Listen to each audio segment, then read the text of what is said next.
menceritakan tentang seorang pemuda bernama Kaneki di mana dirinya memiliki kekuatan overpower setelah digigit oleh ghoul legendaris. Ghoul sendiri pada dasarnya memiliki wujud dan perilaku layaknya seorang manusia, mungkin hal yang paling kontras yang terletak pada makanan yang mereka konsumsi. Jika manusia bisa memakan segalanya, di sini ghoul hanya bisa makan daging atau darah manusia saja, sama kopi ding. Lalu bagaimana kisah perjalanan Kaneki dalam menjadi ghoul terkuat di sepanjang sejarah? Berikut adalah kisah lengkapnya. Halo semua, selamat datang di channel Swag pada alur cerita anime Tokyo Ghoul.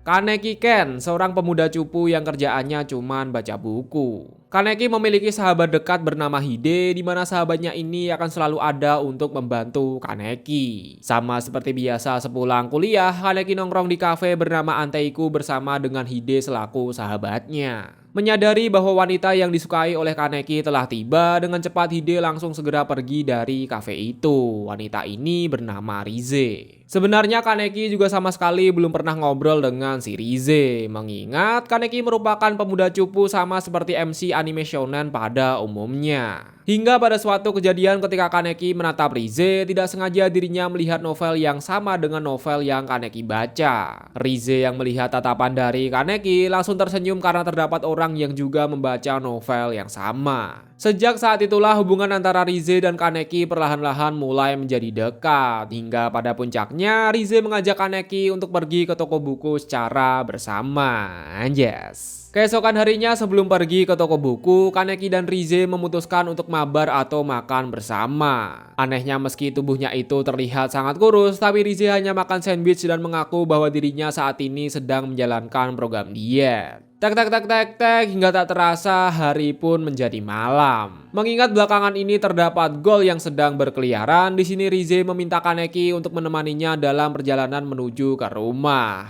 Tidak sengaja dikala pulang, mereka berdua bertemu dengan Touka selaku pegawai di kedai kopi bernama Anteiku. Sesampai di tempat sepi, secara tiba-tiba Rize bilang bahwa sebenarnya dirinya selalu memperhatikan si Kaneki, atau dengan kata lain, Rize ini telah jatuh cinta kepada si Kaneki.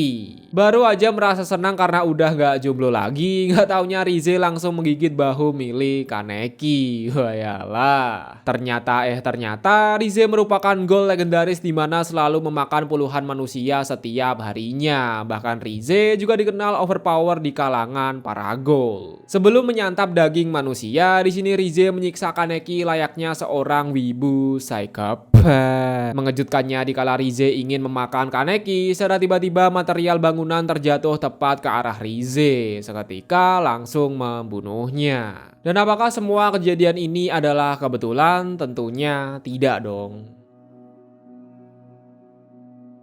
Setelah kejadian itu, Kaneki langsung dibawa ke rumah sakit untuk menjalani operasi. Mengingat tubuh Kaneki menerima luka yang cukup fatal, di sini dokter Akihiro memindahkan organ tubuh milik Rize ke dalam tubuh milik Kaneki. Seketika membuat Kaneki menjadi setengah ghoul dan juga manusia. Sama seperti perkataan dari Shishiji bahwa para ghoul tidak bisa memakan makanan manusia dan hanya bisa makan daging dan juga secangkir kopi, tidak terkecuali untuk si Kaneki. Pasalnya ketika Kaneki mencoba untuk memakan daging hewan, dengan spontan tubuhnya langsung menolak dan memuntahkan semua makanan yang telah dia makan. Shishiji adalah organisasi yang dirancang untuk membasmi para ghoul yang ada. Dikala jalan-jalan, Kaneki mencium sebuah bau yang enak di mana belum pernah dia cium sebelumnya. Begitu didekati, ternyata bau itu adalah aroma dari mayat manusia. Tidak ingin menjalani hidup sebagai ghoul, Kaneki berusaha dengan keras untuk tidak memakan daging manusia. Di waktu yang sama dikala meratapi nasib, secara tiba-tiba ghoul yang sedang makan mayat manusia langsung dibunuh oleh ghoul lainnya. Dia bernama Nishiki yang mengklaim bahwa daerah ini adalah kekuasaan miliknya. Mengira bahwa Kaneki merupakan temannya ghoul NPC, dengan cepat Nishiki juga berniat untuk segera membunuh Kaneki. Untungnya saja, beberapa saat kemudian pelayan kafe bernama Touka langsung menyelamatkan si Kaneki. Melihat kelakuan Kaneki seperti bocil labil yang tidak ingin memakan daging manusia padahal sekarang dia itu adalah ghoul, nih makan. Merasa ada yang aneh dengan Kaneki, dengan cepat Hide ingin menghibur Kaneki dengan cara mengajaknya jalan-jalan seharian. Namun sebelum itu, Hide ingin mengambil suatu barang di tempat kakak kelasnya. Nggak taunya kakak kelasnya ini bernama Nishiki selaku Gold yang hampir saja membunuh Kaneki di tempo lalu. Masih memiliki niatan yang sama, begitu sampai di tempat sepi, Nishiki langsung melempar Hide ke bawah jembatan. Tentu di sini mau tidak mau Kaneki harus melawan Nishiki jikalau saja Hide tidak mau kenapa-napa. Sayang akibat Kaneki belum bisa menggunakan Kagune atau kekuatan dari para Gold membuatnya jadi babak belur, bahkan bisa dibilang hingga sekarat. Namun tepat ketika Nishiki ingin mengeksekusi si Hide, secara tiba-tiba Kaneki langsung berubah menjadi wibu psikopat. Bagaimana enggak? Hanya dengan satu kali serangan saja mampu membuat Nishiki langsung sekarat. Bahkan ketika lawannya sudah sekarat, Kaneki terus menyiksa Nishiki lagi dan lagi tanpa berhenti. Ditambah lagi berkat rasa lapar dan hasutan dari Rize, membuat Kaneki juga ingin memakan Hide selaku sahabat dekatnya sendiri. Mengingat Hide itu adalah seorang manusia biasa. Untungnya saja lagi-lagi Touka datang di waktu yang tepat.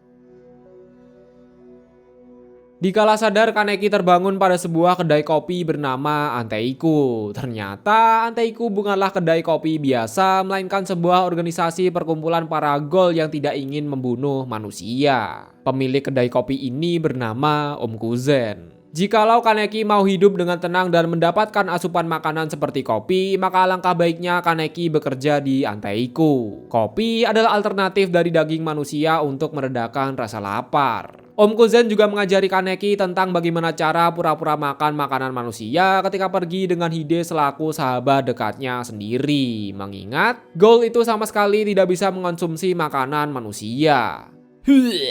Di sisi lain, terdapat dua agen dari CCG bernama Mado dan juga Amon, di mana mereka sedang menyelidiki mengenai insiden 3 bulan yang lalu pada distrik 20, lebih tepatnya tempat di mana Rize terbunuh. Jauh sebelum Kaneki berubah menjadi Gold, gedung itu merupakan tempat di mana Rize memakan puluhan orang setiap harinya. Gedung itu juga merupakan tempat di mana Jason mencoba untuk membunuh Rize. Sayang bahwa Rize jauh lebih kuat dari si Jason, membuat tang kesayangannya menghilang terlempar ke area gedung. Tang ini juga sangat berpengaruh di sepanjang cerita anime Tokyo Ghoul. Dari penyelidikan yang dilakukan, Pak Mado menemukan tang milik Jason yang dilempar oleh Rize beberapa bulan yang lalu. Jason merupakan Gold tingkat tertinggi dan dijuluki sebagai wibu psikopat akibat dirinya sering menyiksa semua tawanannya. Maka dari itulah pihak CCG harus segera menangkap si Jason ini.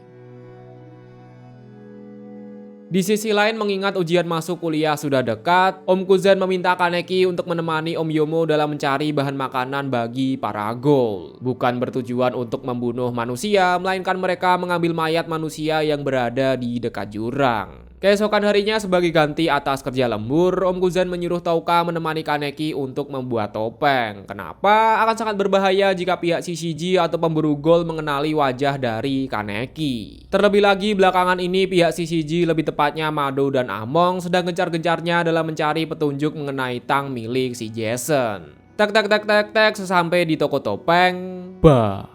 Begitu Kaneki memperkenalkan diri kepada Uta selaku pembuat topeng, Uta langsung sadar bahwa bau milik Kaneki sangat mirip dengan Rize selaku Gold legendaris. Uta juga bilang bahwa sepertinya pihak CCG mulai melakukan penyelidikan di distrik 20 atau tempat di mana Anteiku berada.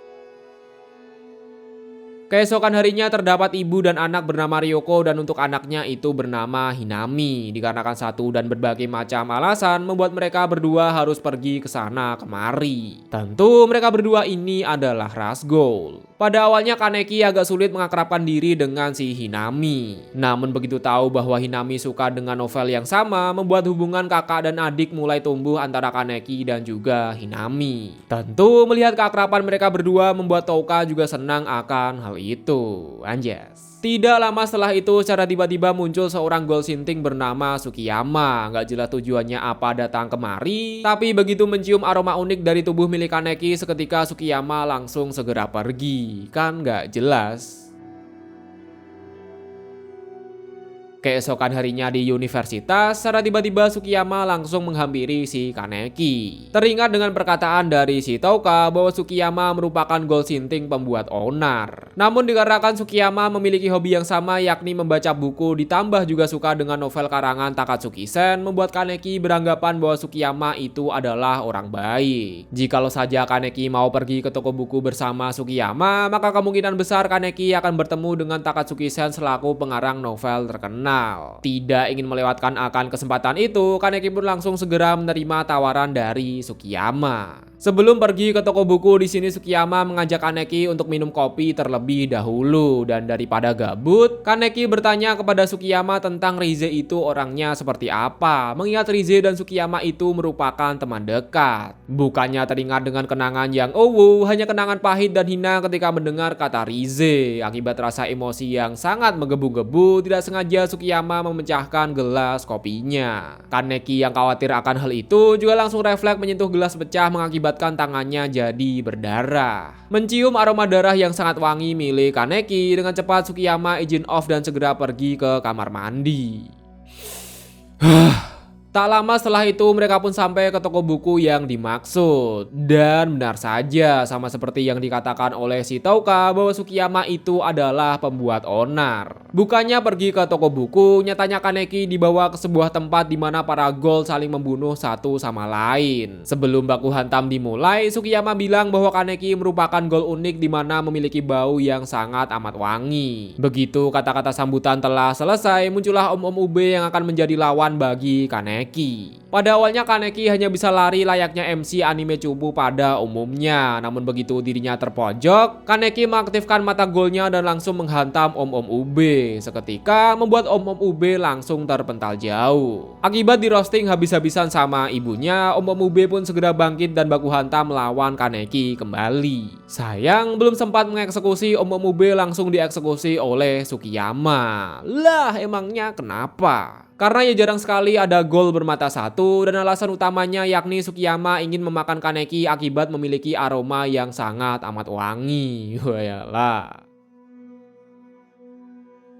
Keesokan harinya, Kaneki pun terbangun pada kafe Anteiku. Mengira bahwa kejadian kemarin adalah mimpi buruk, gak taunya Sukiyama memang membiarkan Kaneki untuk tetap hidup, setidaknya untuk saat ini. Sementara itu di sisi lain, Sukiyama masih memikirkan berbagai macam skenario agar bisa memakan Kaneki dengan nikmat.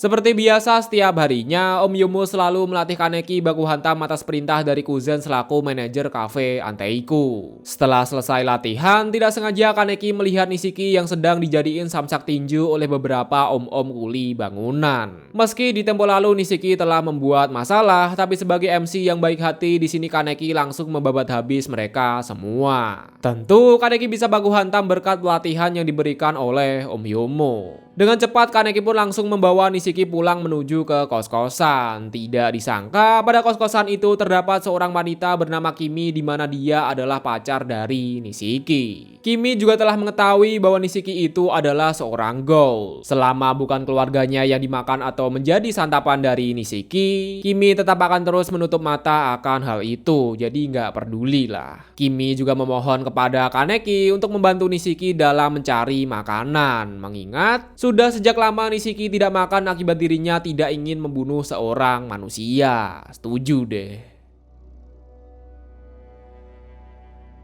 Dikala pulang dari tos serba atau toko serba ada, secara tiba-tiba Kimi diculik oleh Sukiyama. Wayalah. Mendapati surat dari Sukiyama yang berisikan dirinya telah menculik Kimi, tanpa basi-basi lagi Kaneki dan Nishiki langsung pergi ke tempat yang telah disebutkan. Tentu dikarenakan Sukiyama merupakan ghoul peringkat atas, membuat dirinya dapat dengan mudah mempermainkan Nishiki dan juga Kaneki. Setidaknya sebelum Touka datang kemari. Tapi hasilnya juga tak jauh berbeda, meski lawannya dua orang, nyatanya Sukiyama dapat membuat babak belur mereka berdua. Dikala sekarat di sini Sukiyama menyuruh Kaneki untuk segera memakan Kimi. Berdasarkan skenario yang telah ia buat, Kaneki harus makan daging manusia atau si Kimi, setelah itu Sukiyama baru memakan daging milik Kaneki. Terdengar aneh, tapi ya begitulah orangnya. Tentu melihat wanita pujaan hati dalam bahaya, Nishiki langsung segera menghentikan Sukiyama. Seketika mengingatkan Nishiki dengan kenangan pahitnya di masa lalu. Jadi beberapa tahun yang lalu ketika masih kecil, Nishiki hidup bersama kakaknya tanpa adanya kehadiran kedua orang tua. Sedari kecil Nishiki tidak ingin memakan daging manusia akibat dirinya merasa kasihan kepada mereka. Namun berkat siraman rohani dari kakaknya, perlahan-lahan Nishiki mau mengonsumsi daging manusia. Tapi perlu diingat bahwa kebanyakan daging yang dikonsumsi berasal dari orang yang sudah sekarat ataupun orang yang telah mati akibat mengalami kecelakaan. Tidak ingin menjalani hidup sebagai gelandangan, hari demi hari kakaknya membanting tulang bekerja bagaikan nafas kuda. Saking sibuknya, dirinya tidak sadar bahwa adiknya sudah tumbuh besar dan lebih tinggi daripada kakaknya. Hingga pada suatu hari dikala berjualan koran, Nishiki melihat kakaknya yang sedang berduaan mesra dengan seorang pria. Melihat kakaknya yang tersenyum bahagia tentunya membuat Nishiki juga ikut merasa bahagia. Namun beberapa hari setelah itu, kakaknya meninggal akibat diburu oleh Shishiji atau organisasi pemburu para gol. Wayalah. Nishiki yang tidak terima akan hal itu langsung menghampiri seorang pria yang pernah dekat dengan kakaknya.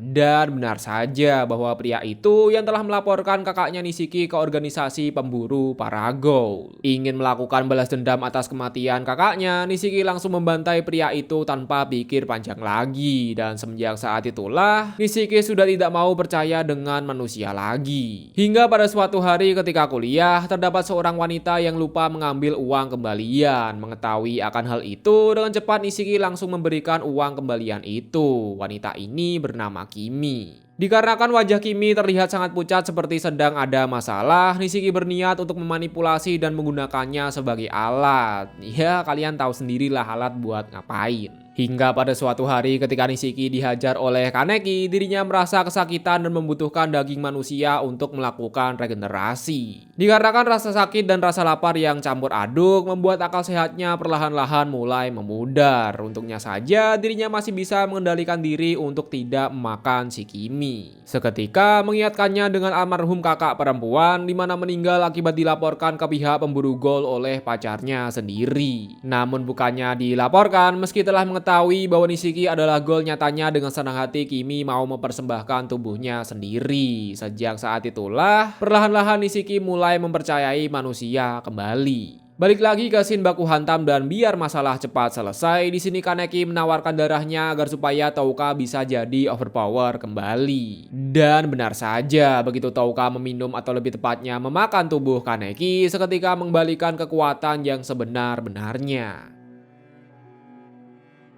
Terjadi pertempuran sengit antara Touka melawan Sukiyama. Berkat meminum darah milik Kaneki, membuat Touka dapat membantai Sukiyama dengan sangat mudahnya. Anjas.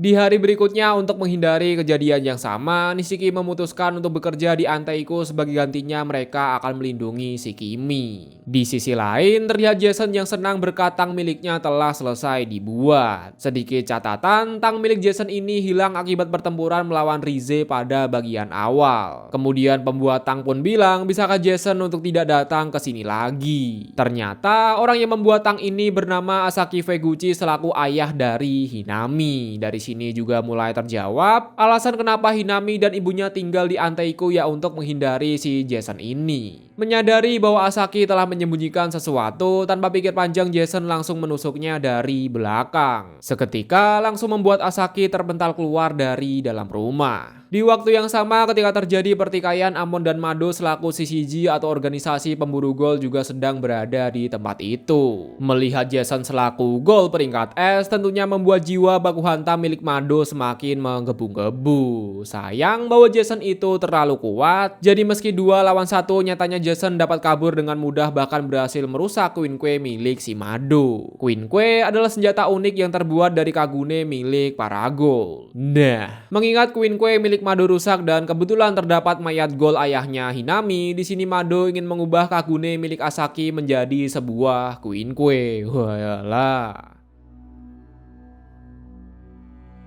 Di sisi lain, mengingat sudah lama tidak bertemu dengan sang ayah, di sini Hinami mengurung diri di dalam kamar dan tidak mau keluar jikalau tidak dipertemukan dengan sang ayah. Untungnya saja berkat bujukan dari sang ibu mampu menenangkan hati milik si Hinami. Sembari menunggu waktu yang tepat, di sini sang ibu mengajak Hinami pergi ke toko buku untuk membeli buku. Ya iyalah. Dikala perjalanan pulang, secara tiba-tiba Hinami mencium bau Kagune milik ayahnya. Namun begitu disamperin, ternyata bau itu berasal dari Quinque milik Mado, atau dengan kata lain, ayahnya Hinami kini telah meninggal dunia. Tidak ingin anaknya berada dalam bahaya, di sini sang ibu menyuruh Hinami lari sementara dirinya akan baku hantam sembari mengulur waktu. Namun begitu melihat Quinque yang terbuat dari Kagune suaminya, seketika membuat sang ibu langsung menjadi syok hingga depresi. Sementara itu, dikala berlari, Hinami bertemu dengan Kaneki. Setelah memberitahu keadaannya, dengan cepat mereka berdua langsung pergi ke tempat sang ibu berada. Sayang, sesampai di sana sang ibu telah meninggal akibat dibunuh oleh si Mado. Mendengar kabar bahwa ibunya Hinami telah terbunuh, tanpa pikir panjang Touka langsung pergi untuk melakukan balas dendam kepada anggota CCG. Sama seperti julukannya yakni Rabbit atau kelinci, Touka mampu membunuh salah satu anggota CCG dengan kecepatan kilat. Namun begitu Touka ingin membunuh Amon, secara tiba-tiba Mado datang untuk join ke dalam war. Terjadi pertempuran ringan antara Mado melawan Touka. Mengingat tubuh terluka dan juga stamina sudah hampir habis, Touka pun memutuskan untuk mundur terlebih dahulu. Begitu pulang, Kuzen selaku manajer Anteiku langsung segera memarahi Touka. Bisa saja akibat tindakannya membuat para gol di distrik 20 berada dalam bahaya. Meski Touka bertindak kelewatan, tapi di sini Kaneki tetap ingin membantunya. Seketika membuat Kuzen tersenyum melihat kesulitan para pegawainya. Nah, mengingat topeng sudah jadi dan mumpung rasa ingin balas dendam masih menggebu-gebu, Touka dan Kaneki memutuskan untuk melancarkan serangan pada besok pagi. Sayang, belum sempat membuat strategi balas dendam, secara tiba-tiba Hinami telah hilang dari kafe Anteiku. Hinami keluar akibat dirinya mencium bau Kagune milik ibunya. Yup, hal ini merupakan trik yang digunakan oleh Mado untuk memancing Hinami. Dan benar saja, begitu asal bau dihampiri, Hinami menemukan tubuh milik ibunya yang sudah dimasukkan ke dalam tas. Tentu melihat akan hal itu membuat Hinami langsung berteriak dengan sangat histeris. Di sisi lain, mendengar teriakan dari Hinami, dengan cepat Touka dan Among langsung segera mencari asal suara itu. Agar supaya tidak ada yang mengganggu, di sini Kaneki bertugas untuk membegal Among sementara Touka mencari lokasi di mana Hinami berada. Masih memegang akan prinsipnya bahwa Kaneki tidak ingin baku hantam melawan manusia. Namun begitu Amon bilang bahwa keberadaan Rasgol hanya menciptakan kesedihan dan kesengsaraan bagi umat manusia, seketika membuat Kaneki langsung menjadi emosi. Padahal ya kalau mengambil sudut pandang kaum netral, kedua ras baik manusia dan Rasgol itu sebenarnya ya sama saja. Karena Amon dikasih tahu tapi malah berkepala batu, dengan cepat Kaneki langsung menggigitnya untuk mengeluarkan Kagune. Seketika langsung merusak Quinque milik si Amon. Di saat bersamaan, akibat telah memakan daging manusia, memunculkan jiwa wibu psikopat milik si Rize. Sebelum dirinya lepas kendali, Kaneki menyuruh Amon untuk segera pergi. Untungnya saja dikala Rize hampir mengambil alih, datanglah Om Yomo yang langsung segera menghentikan Kaneki. Di sisi lain, setelah mencari kesana kemari, akhirnya Touka berhasil menemukan Hinami. Tak lama kemudian setelah itu, Mado pun datang untuk menangkap, lebih tepatnya mengeksekusi mereka berdua. Tek tek tek tek tek, terjadi pertempuran sengit antara Touka melawan si Mado. Sayang, akibat menggunakan dua Quinque mampu membuat Touka jadi babak belur. Tidak ingin Touka bernasib sama seperti kedua orang tuanya, Hinami langsung segera mengeluarkan Kagune miliknya. Seketika langsung memotong tangan dan kaki milik si Mado. Sama seperti Kaneki, bahwa Hinami juga tidak ingin membunuh seorang manusia. Namun akibat Mado tetap ingin membunuh Hinami, tanpa pikir panjang Touka langsung segera mengeksekusinya. Meski Touka dikenal dengan sikap dinginnya, namun begitu mengetahui terdapat cincin pada tangan yang menandakan bahwa Mado juga memiliki keluarga, seketika membuat Touka langsung kena mental. Karena secara tidak langsung, hal yang dilakukan oleh Touka akan menciptakan sebuah rantai balas dendam. Wah yalah. Oke, kita akan menuju ke pembahasan terakhir yakni Arch Augiri, di mana ini sangatlah epic. Berpindah ke distrik 11, terlihat sekumpulan orang yang menyebut dirinya sebagai anggota Aogiri. Mendapati kabar bahwa Jason selaku wibu psychopath sedang OTW ke distrik 20 atau tempat di mana Anteiku berada, salah satu ketua tapi bukan pemimpin organisasi ingin segera pergi ke distrik 20. Karena kebetulan dirinya juga memiliki saudara di sana. Wayalah. Masih berada pada distrik 11, namun kali ini pemimpin Aogirilah yang ikut terjun ke lapangan dalam menyerang markas CCG yang berada pada distrik 11. Tujuan mereka hanyalah satu, yakni untuk menghancurkan CCG serta membebaskan para gol yang telah dipenjara. Berarti tujuannya dua ya. Beberapa hari setelah itu, Kuzen selaku manajer kedai Anteiku juga telah tiba pada distrik 11. Sayang, kedatangan Kuzen dan Om Yomo telah terlambat karena Aogiri sudah meratakan para agen CCG yang berada pada distrik itu. Perlu digarisbawahi, meski dirinya gol tapi Kuzen tetap berada di pihak manusia. Selama dirinya tidak diganggu, maka Kuzen juga tidak akan mengganggu. Kembali lagi ke kedai kopi, secara tiba-tiba terdapat segerombolan orang sinting di mana mereka sedang mencari gol bernama Rize. Mencium bau Rize pada tubuh Kaneki, salah satu leader mereka bernama Banjo mengira bahwa Kaneki merupakan pacarnya Rize. Tujuan Banjo datang kemari yakni untuk memberitahu Rize agar supaya dirinya segera melarikan diri. Kenapa? Entah gimana ceritanya, tapi Aogiri saat ini juga sedang mencari si Rize. Tepat setelah berkata seperti itu, secara tiba-tiba gol berambut biru datang melalui jendela. Ternyata gol berambut biru ini bernama Ayato selaku adik dari si Touka. Tak lama setelah itu disusul dengan satu badut dan juga Jason selaku wibu psychopath. Anehnya meski berada di organisasi yang sama, tapi Ayato sangat benci dengan si Jason ini. Sama seperti tujuan awal bahwa Jason sedang mencari Rize. Mencium bau Rize pada tubuh milik Kaneki, dengan cepat Jason langsung melampiaskan amarahnya ke Kaneki yang kemudian membawanya ke distrik 11. Di waktu yang sama, Ayato juga baku hantam dengan Touka agar dirinya tidak menghalangi rencana milik Jason. Tapi pada kenyataannya, Ayato melakukan semua itu agar supaya Touka tidak berhadapan dengan Jason secara langsung. Mengingat Jason itu merupakan gol peringkat tinggi di mana Kagunenya juga sangat berbahaya. Nah, mengetahui bahwa Kaneki telah diculik oleh organisasi bernama Aogiri, dengan cepat Kuzen selaku manajer Anteiku langsung segera mengadakan rapat. Mengejutkannya, Pak Kuzen pun bilang bahwa sebaiknya jangan terlalu gegabah. Mengingat Aogiri merupakan organisasi yang kerjaannya baku hantam, maka bisa saja jika menyelamatkan Kaneki justru merekalah yang akan dibantai oleh Aogiri.